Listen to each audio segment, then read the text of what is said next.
சாவித்திரி தீர்த்தம் பேச்சு திறன் வளரும். காயத்ரி தீர்த்தம் உலக நன்மை ஏற்படும். சரஸ்வதி தீர்த்தம் கல்வி உயரும். சங்கு தீர்த்தம் சுகபோக வசதி வாழ்வு தரும். சக்கர தீர்த்தம் மன உறுதி உண்டாகும். சேது மாதவ தீர்த்தம் தடைப்பட்ட பணிகள் வெற்றி பெருகும். நல தீர்த்தம் தடைகள் நீங்கும்.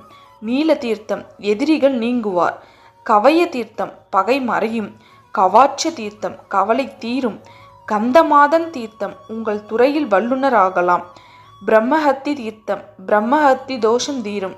கங்கா தீர்த்தம் பாவங்கள் பொடிபடும். யமுனை தீர்த்தம் பதவி சேரும். கயா தீர்த்தம் முன்னோர் ஆசி கிடைக்கும். சர்வ தீர்த்தம் முற்பிறவியில் செய்த பாவங்கள் நீங்கும். சிவ தீர்த்தம் சகல பிணிகளும் தீரும். சத்தியமிர்த தீர்த்தம் ஆயுள் விருத்தியாகும். சந்திர தீர்த்தம் கலையார்வம் அதிகரிக்கும். சூரிய தீர்த்தம் தலைமை பண்பும் முதன்மை ஸ்தானம் கிடைக்கும். கோடி தீர்த்தம் முக்தி